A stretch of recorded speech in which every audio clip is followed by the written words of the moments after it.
Hello friends, welcome back to our YouTube channel. आज हम organic chemistry fifth unit का एक टॉपिक लेके आए हैं, किरोल ऑक्सिलरीज।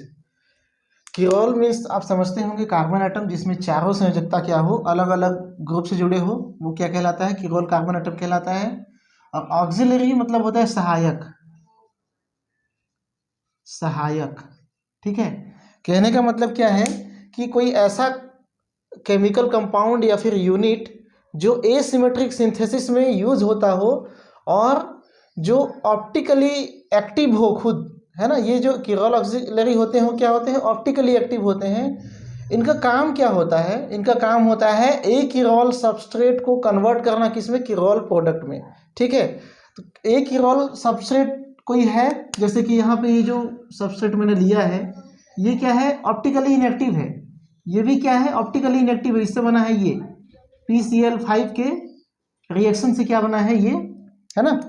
तो ये क्या है? ऑप्टिकली इनएक्टिव है। लेकिन अगर हम उसको किरोल सहायक या फिर किरोल ऑक्सिलरी से रिएक्शन कराते हैं, उसके बाद क्या होता है कि किरोल ऑक्सिलरी किसी एक ग्रुप को, जिसमें चेंज नहीं होना, जैसे OH ग्रुप को चेंज नहीं करना, अपने को इस वाले कार्बन को क्या करना है? किरोल बनाना है, ठीक है। तो इसको किरोल बनाना है तो मतलब इस साइड को हमको ब्लॉक करना पड़ेगा। तो ये जो किरोल ऑक्सिलरी होते हैं वो क्या करते हैं? एक साइड को ब्लॉक कर देते हैं। अब किरोल ऑक्सिलरी की सबसे बड़ी प्रॉपर्टी क्या होती है कि ये खुद क्या होते हैं? ऑप्टिकली एक्टिव होते हैं। जैसे कि यहाँ पे मैंने दिखाया, ये दोनों ही वेज में है, सॉरी डैश में है, मतलब इस प्लेन के नीचे की ओर है। और यहाँ पे मैंने वेज में दिखाया, मतलब ये जो ग्रुप जुड़ा है वो इस प्लेन के ऊपर में जुड़ा हुआ है, ठीक है। तो इस तरह के कुछ यहाँ स्पेसिफिक ग्रुप जुड़े होते हैं जो अटैकिंग न्यूक्लियोफाइल होता है, अटैकिंग न्यूक्लियोफाइल होता है, उसको क्या करता है? एक विशेष दिशा में जुड़ने के लिए प्रेरित करता है, ठीक है। तो इसका काम क्या हो गया? एक किरोल सबस्ट्रेट को किरोल प्रोडक्ट में कन्वर्ट करना, ठीक है। और ये एक किरोल मॉलिक्यूल के वन साइड को क्या कर देते हैं? ब्लॉक कर देते हैं। जैसे यहाँ पे इसको ब्लॉक कर दिया है ना। और अदर साइड में रिएक्शन होने के लिए प्रेरित करते हैं। इसका एग्जाम्पल कुछ इस तरह से है, ठीक है। इनको हम क्या कहते हैं? इनको हम एक टर्म यूज करते हैं, ऑक्सोलिडोन। ऑक्सोलिडोन, ये जो ऑक्सोलिडोन ग्रुप के मेंबर है ना। और ये जो रिएक्शन होने के बाद में क्या मिलता है हमको? इनैंसियोमर मिलता है। ये दो तरीके से मिल सकता है ना। एक R होगा, एक S होगा। तो एक जो R या S दोनों में से कोई एक क्या होगा? मेजर प्रोडक्ट होगा, दूसरा माइनर प्रोडक्ट होगा, ठीक है। मेजर प्रोडक्ट और यहाँ पे क्या होगा? माइनर प्रोडक्ट होगा, ठीक है। ओके, यहाँ तक क्लियर हो गया किरोल ऑक्सिलरी होता क्या है, ठीक है। अब हम देखते हैं कि कैसे ये काम करता है, ठीक है। इसका वर्क कैसे है, यहाँ पे आप वर्क डाल सकते हो, हाउ टू वर्क। जैसे ये किरोल ऑक्सिलरी है, इसका N ब्यूटिल लिथियम के साथ में हम कोई कंपाउंड लेते हैं, सबस्ट्रेट लेते हैं, जिसमें हमको एक किरोल सेंटर को किरोल में चेंज करना है, ठीक है। तो यहाँ पे हमने इसको लिया, तो यहाँ पे N के साथ में यहाँ H भी है। ये H और Cl क्या करेंगे? आपस में रिएक्ट कर जाएंगे और यहाँ पे क्या हो जाएगा? N के साथ में डायरेक्ट कार्बन की बॉन्डिंग हो जाएगी, ठीक है। अब चूंकि यहाँ पे लिथियम भी है, LDA के प्रेजेंस में लिथियम क्या करता है? दोनों ऑक्सीजन को कंबाइन करता है। दोनों ऑक्सीजन को इस तरह से कंबाइन करता है। जब ये कंबाइन करेगा, यहाँ से H प्लस जो है यहाँ पे क्या था? CH2 ग्रुप था। CH2 ग्रुप था तो फिर वो इसमें से एक प्रोटॉन निकल गया और ये जो डबल बॉन्ड है वो नीचे की ओर आ गया, मतलब यहाँ पे डबल बॉन्ड बना रहा है, ठीक है। यहाँ पे ये स्थिति हो गई। अब चूंकि ये ऑसिलेट करते रहता है दोनों जगह, अगर यहाँ जाएगा तो यहाँ पे क्या आ जाएगा? पॉजिटिव चार्ज आ जाएगा। तो यहाँ पे न्यूक्लियोफाइल क्या कर सकता है? अटैक कर सकता है। ये जो है PHCH2 यहाँ पे अटैक करता है। अब PHCH2 का अटैक करने का डायरेक्शन क्या होगा? PHCH2 का अटैक करने का डायरेक्शन देखो, ऊपर से अटैक करेगा क्या? नहीं, क्योंकि ये जो ग्रुप है ना, किरोल ऑक्सिलरी इसीलिए यूज करते हैं ताकि वो जो ग्रुप है वो स्टेरिक हिंड्रेंस प्राप्त करे। मतलब ये जो यहाँ पे मैं वेज में दिखाया हूँ, इस ग्रुप को मैं ऐसे दिखा सकता हूँ, मतलब इधर से अटैक नहीं कर सकता, ठीक है, क्योंकि यहाँ पे स्टेरिक हिंड्रेंस है, तो इधर से अटैक नहीं कर सकता। तो PHCH2 कहाँ से अटैक करेगा? पीछे से अटैक करेगा, मतलब इस सेंटर के बिलो द प्लेन अटैक करेगा, ठीक है। बिलो द प्लेन अटैक करेगा तो हम उसको कहाँ दिखाएंगे? डैश डैश डैश में दिखाएंगे, ठीक है। तो यहाँ पे बिलो द प्लेन अटैक दिखाया हमने। ये बिलो द प्लेन मतलब CH2 PH जो है पीछे से आकर अटैक किया है, तब ये जो हाइड्रोजन होगा वो क्या हो जाएगा? अब द प्लेन आ जाएगा, क्लियर है यहाँ पे, ये अबव द प्लेन आ गया है। ये इस तरह से इसका स्टीरियोकेमिस्ट्री फिक्स हो गया, ठीक है, स्टीरियोकेमिस्ट्री क्या हो गया, फिक्स हो गया। अब हमको क्या करना है, जो किरॉल ऑक्सिलरी है उसको अलग कर देना है। अलग करने के लिए क्या करते हैं, नॉर्मल हाइड्रोलिसिस करते हैं। लिथियम हाइड्रोक्साइड की उपस्थिति में, H2O2 की उपस्थिति में, तो यहाँ पे हाइड्रोलिसिस करते हैं तो ये बॉन्ड जो है टूट जाता है और यहाँ पे क्या जाता है OH और इधर N के साथ में क्या जुड़ जाता है H। यहाँ पे क्या जुड़ जाएगा H और यहाँ पे आ जाएगा OH। तो बनने वाला जो प्रोडक्ट होगा वो क्या होगा, ऑप्टिकली एक्टिव होगा। तो यहाँ पे क्लियर हो गया होगा कि किरॉल ऑक्सिलरी की सहायता से हम किस तरह से एक किरॉल कंपाउंड को किरॉल कंपाउंड या ऑप्टिकली एक्टिव कंपाउंड में कन्वर्ट कर दिए, ठीक है, ऑप्टिकली एक्टिव कंपाउंड में कन्वर्ट कर दिए। बहुत ही इंपॉर्टेंट एग्जाम्पल है ये, इसको एग्जाम में आप इसको जरूर डालिए, इसको बताइए, एक्सप्लेन करिए, एक एक स्टेप को एक्सप्लेन करिए कि यहाँ पे क्या हो रहा है, ठीक है। और प्रोडक्ट जो बन रहा है उसको हम कहते हैं, यहाँ पे जो प्रोडक्ट बना है वो क्या है, सेकेंड ग्रुप में क्या है, मेथिल, सेकेंड पोजीशन में, ये 1 पोजीशन हो गया, ये सेकेंड पोजीशन हो गया, ये 3rd पोजीशन हो गया, ठीक है। मतलब ये क्या हो गया, प्रोपीन है ना। तो यहाँ पे 2 मेथिल, 2 में मेथिल है, 3 फेनिल, 3 में फेनिल ग्रुप जुड़ा हुआ है, प्रोपेनोइक एसिड, ये COOH, यहाँ पे क्या है COOH एसिड है, ये क्या हो जाएगा, प्रोपेनोइक एसिड। तो ये क्लियर हो गया। अब मैं आपको बताता हूं कि एक गुड किरॉल ऑक्सिलरी में क्या क्या गुण जो है प्रेजेंट होने चाहिए, कौन कौन सी प्रॉपर्टी प्रेजेंट होने चाहिए। बस मैं ये स्पेस साफ कर रहा हूँ। इसको दोनों इनर्शियल फॉर्म में होना चाहिए। जैसे कि मान के चलो हमने यहाँ पे एग्जांपल ही लिया है इसी का, तो इसी को देखते हैं, ONH, ठीक है, N के साथ में H होगा, अगर मैं छोड़ दिया था तो लिख लेना। एक तो था ये क्या, वेज में, ठीक है, इसी का दूसरा फॉर्म क्या हो जाएगा, डैश में हो जाएगा, NH, इसको डैश में दिखाओ आप, इस तरह से वेज में वाले में भी होना चाहिए, डैश वाले में भी होना चाहिए। तो ये क्या होगा, एक अच्छा किरॉल। अगर यहीं पे हम डैश वाला यूज करते तो पीएच का जो अटैक था वो कहाँ होता, अबव द प्लेन होता, ठीक है। अगर मैं इसको डैश कर देता, इसको मैं सपोज यहाँ पे चेंज कर रहा हूँ, दूसरा रिएक्शन भी आप बना लेना, सेम चीज यही होगा, बस यहाँ पे ये क्या हो जाएगा, डैश में आ जाएगा, ठीक है। जब डैश में आ गया तो अटैक कहाँ से होगा, बिलो द प्लेन नहीं होगा, क्योंकि बिलो द प्लेन तो स्टेरिक इफेक्ट आ जाएगा। तो ये क्या हो जाएगा, H चला जाएगा डैश में, ये दूसरा रिएक्शन हो गया इसका, और ये आ जाएगा वेज में, ठीक है। तो आप चेंज कर लो इसको H को कहाँ चल कर दोगे, डैश में, और ये क्या आ जाएगा, वेज में, ठीक है। तो इस तरह से ये क्या हो जाएगा, यहाँ पे चेंज हो जाएगा S, ठीक है। तो प्रोडक्ट मिलेगा हमको H2 methyl 2 phenyl propanoic acid. Clear हो गया, यहाँ तो कोई दिक्कत नहीं है, ठीक है। तो चलिए और दूसरा जो देखते हैं, इसको इजीली सिंथेसाइज करना चाहिए। सेकंड, पहला तो क्या था, ये दोनों फॉर्म में होना चाहिए, दूसरा क्या है, इजीली सिंथेसाइज होना चाहिए। अगर यही डिफिकल्टी सिंथेसाइज होगा तो हमको किरॉल ऑक्सिलरी मिलेगा कैसे, ठीक है। तो इसको इजीली सिंथेसाइज होना चाहिए। और दूसरा चीज, यहाँ पे कोई ऐसा ग्रुप होना चाहिए जिससे क्या हो,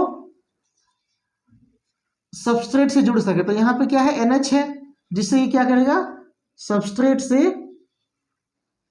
ज्वाइन होगा, ठीक है, सबस्ट्रेट से क्या करेगा, जुड़ेगा। तो इस तरह से,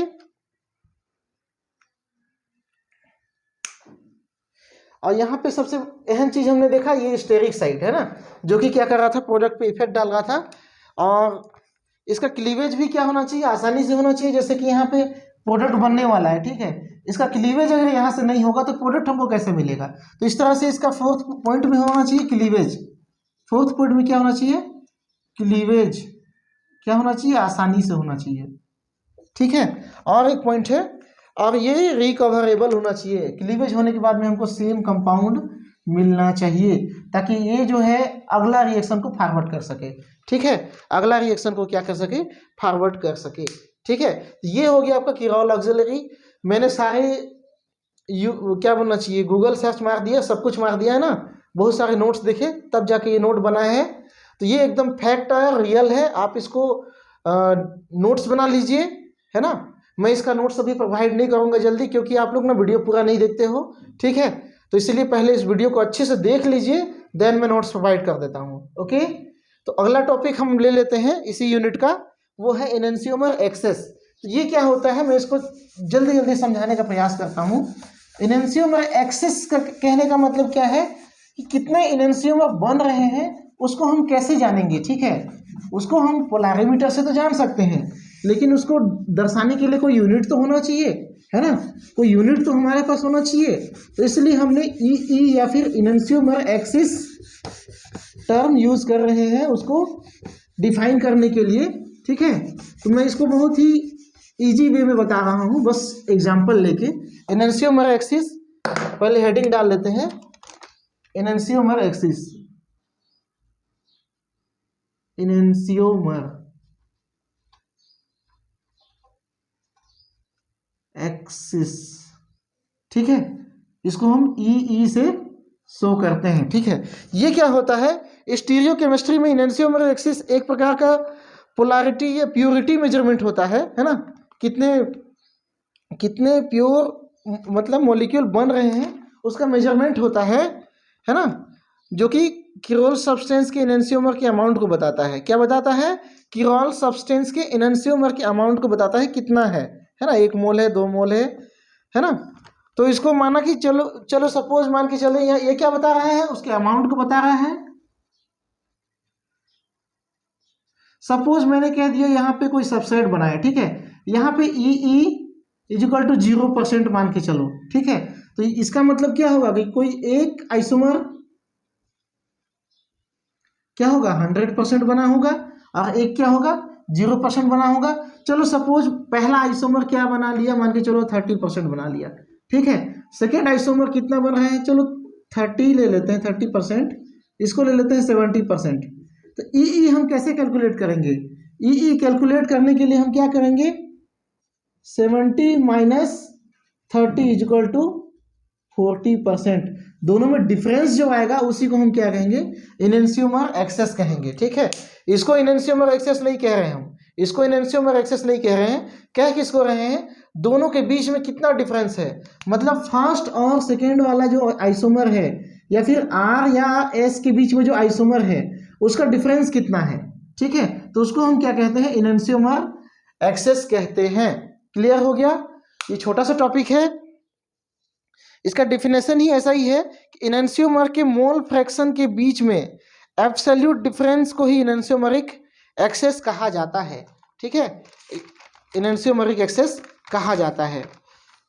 तो इसको आप फॉर्मूला कर सकते हो, आप ई इक्वल टू क्या हो जाएगा, एफ आर ले लो, एस ले लो, एस माइनस एफ आर, ये कुछ इस तरह से होगा। अगर परसेंटेज निकालना है तो क्या करोगे, E equal to F S minus F R into 100 से मल्टीप्लाई कर दोगे। देखिए मोल फ्रैक्शन है, एफ एस और एफ आर का जो वैल्यू होता है वो 1 होता है, ठीक है। दोनों को मिला देने से हमको वैल्यू कितनी मिलनी चाहिए, 1 मिलनी चाहिए, ठीक है। ये 0.5 बना मान के चलो, ठीक है, 0.5 बना, और ये मान के चलो 0.5 बना, इक्वल टू क्या हो जाएगा, 1 हो जाएगा, ठीक है। अगर किसी एक का परसेंटेज निकालना है तो 0.5 को 100 से मल्टीप्लाई कर दो, ठीक है। मान के चलो इसको अलग अलग ले लेते हैं, 0.7 और 0.3, ठीक है। इसको जोड़ देंगे तो क्या आ जाएगा, 1 आ जाएगा। अब ये वाला फार्मूला में अप्लाई करते हैं तो 0.7 माइनस 0.3 इक्वल टू 0.4 हो जाएगा, ठीक है। इसको मल्टीप्लाई करेंगे किससे, 100 से, तो क्या हो जाएगा, 40% हो जाएगा। ये उसी के बराबर आ रहा है, तो ये इसीलिए ये फार्मूला है, इसमें कंफ्यूज नहीं होना है। ये इसकी वैल्यू क्या होती है, 1 के बराबर होती है, और इसका वैल्यू आपको यहाँ पे पुट करना है। ये मैं मान के रखा हूँ, मान के चला हूँ, ठीक है। तो उसको मैं रख रहा हूँ और परसेंटेज निकाल रहा हूँ, ठीक है। ऐसा मत समझना कि 70 और 30 निकल गया 40 और उसको 100 से गुणा कर दे तो 400%, 4000% हो गया, ठीक है। ऐसा नहीं होता। यहाँ पे आपको ये लेना है, एफ एस एफ आर का अमाउंट लेना है कि कितना कितना, ये हमेशा कम, A1 से कम ही आएगा, ठीक है। ये इतना है, ये इतना है, आ रहा है वैल्यू कितना, ई की वैल्यू कितना आ रहा है, इतना आ रहा है ना। ई की वैल्यू नहीं, इसका जो डिफरेंस आ रहा है वो कितना आ रहा है, इतना आ रहा है। अगर हम उसको परसेंटेज में निकालेंगे तो 100 से गुणा कर देंगे तो ये हमको 40% मिल जाएगा। जो मैं पहले एग्जांपल लिया था उसी का ये शॉर्ट, उसी को बेस्ड लेके मैं इसको समझा रहा हूँ। क्लियर हो गया। तो इनैंसियोमर एक्सेस क्या होता है ये आपको समझ में आ गया होगा। ठीक है, अगर हमको दोनों इनैंसियोमर का क्या मालूम है, अमाउंट पता है, तो आप इसको इजीली कैलकुलेट कर सकते हो। ठीक है, इसमें कोई दिक्कत नहीं होनी चाहिए। तो ये दो टॉपिक हो गया, एक तो किरॉल ऑक्सिलरी और दूसरा है इनैंसियोमर एक्सेस। दोनों ही 5th यूनिट में है। चूंकि शॉर्ट टॉपिक था इसलिए मैं दोनों को एक ही वीडियो में कवर कर दिया। तो चैनल में बने रहने के लिए बहुत बहुत धन्यवाद, और चैनल को लाइक सब्सक्राइब और शेयर कीजिए दोस्तों के साथ, है ना। और मैं एक चीज़ कल बोला था कि आप अपने दोस्त के साथ में ग्रुप बना लीजिए, और अगर आप ये टॉपिक समझ गए हैं तो दूसरे स्टूडेंट्स को समझाइए। ठीक है, उससे क्या हो जाएगा कि आपका जो नॉलेज होगा जो होगा वो फिक्स हो जाएगा। क्योंकि पढ़ना एक अलग बात होता है और पढ़ाना एक अलग बात होता है। पढ़ाने वाला क्या होगा, अगर मैं खुद नहीं समझूंगा तो मैं आपको क्या पढ़ाऊंगा। ठीक है, अगर मैं खुद इन सब चीज़ों को नहीं समझता तो मैं एक्सप्लेन कर पाता। अगर मैं समझ गया हूँ तो अब मुझे इस चीज़ को लिखने में कितना दिक्कत होगा, इस चीज़ को मुझे एग्जाम में राइट करने में कितना दिक्कत होगा। कोई दिक्कत नहीं, बस एक बार मैं रिवीजन करूंगा, एग्जाम में जाकर लिख के आ जाऊंगा। तो इसीलिए मैं बोल रहा हूँ आपको कि आप जो है अपने फ्रेंड्स के साथ ग्रुप बनाइए, ग्रुप स्टडी कीजिए, और वहाँ पे उनको कॉपी पेन ले लीजिए और सारा चीज़ को एक बार खुद पढ़ के ना उनको पढ़ाइए। ठीक है, उनको भी समझ में आ जाएगा, आपको भी समझ में आ जाएगा। ठीक है, अब उनको कितना समझ में आएगा वो तो उनके ऊपर डिपेंड करता है, लेकिन आपका जो नॉलेज होगा ना वो फिक्स हो जाएगा। क्लियर है, बार बार मैं यही चीज़ आपको बोल रहा हूँ, कृपया ध्यान दीजिए। और चैनल में बने रहने के लिए बहुत बहुत धन्यवाद। आप सभी का दिन जो है बहुत ही शुभ हो।